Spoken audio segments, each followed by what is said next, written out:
not your leader. Look at us. Look at his shoes. Look at them pretty shoes. Hello, this is Kevin. This is Black Men Being Brutally Honest, and thank you for your support as of late. But if you haven't, please go below the screen, hit the subscribe button, hit the like button, hit the notification bell, and let's get to what you see here on the screen. Now, Mark Ruffalo, the Marvel Cinematic Universe's Incredible Hulk. You know, the Incredible Hulk is my favorite superhero, by the way. He put this in a tweet in regards to the vice presidential debate. And I'm going to read this in what I perceive to be my Mark Ruffalo voice. And it goes, just going over it all in my head, the way Mike Pence constantly interrupted and spoke over at Kamala Harris was a prime example of white male supremacy and its common dismissal and disrespect for black women. Well, I mean, you're talking about being dismissive of the fact that it was a debate.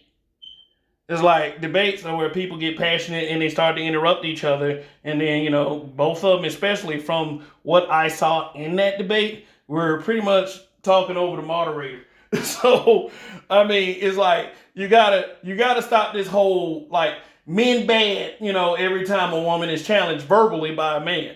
And, you know, especially with black women, they will accept anything that puts them in a state of victimization. Like, you know, disrespect for black women. That's a feminist dog whistle all the way.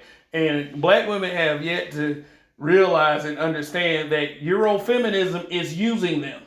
There's really no such thing as black feminism because feminism is to the benefit of white supremacy.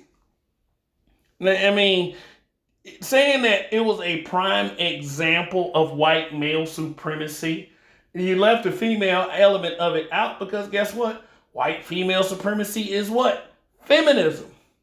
Feminism.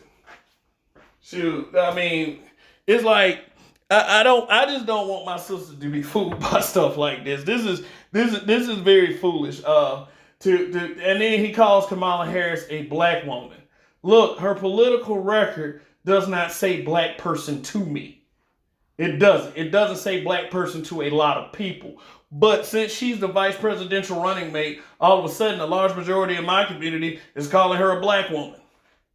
She can be as melanated as Alfred Woodard and Lupita Nyong'o any day as far as some of my people who are programmed into being Democrats are concerned. Now, in saying that, I am not a Republican or Republican leaning. I just feel like you should vote for the politician that has your best interest in mind. I think that we need to stop getting so excited about these presidential elections and start thinking more about our local officials and our local politicians and our local representatives, because those are the ones who are going to affect change for you personally. That presidential election to me, it has been nothing but a dog and pony show. And there's so many examples of how the Democrats are just trying to pander to black people, using black women. Yes, black women are being used. I'm sorry. I mean, you know, why y'all calling Kamala Harris a black woman? She's putting your sons in prison over weed. And I know y'all getting tired of hearing that. I know y'all trying to compare her to the whites that came before her, the white male supremacy that came before her. But I'm sorry to say this. If you are a participant in that, you are just as complicit. I don't care if you have a badge or not. And that's what it boils down to.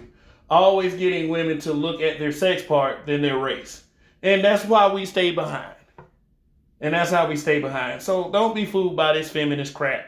Just kind of pump your brakes and just let a celebrity be a celebrity. This is what they talk about when they talk about this liberal agenda stuff. You know, it's really crazy stuff, and I think that it needs a look into. But it's not something I'm a crusade against. It's just something that I'm going to look back and laugh at. And I'm laughing at all of y'all that sit up there. Oh, my God, that's a black woman up there. Instead of just, looking at who she is, really. It's like, we're so desperate for validation that we'll uplift people like this and not even look at who they are. Okay, Kev, we trust. Goodbye.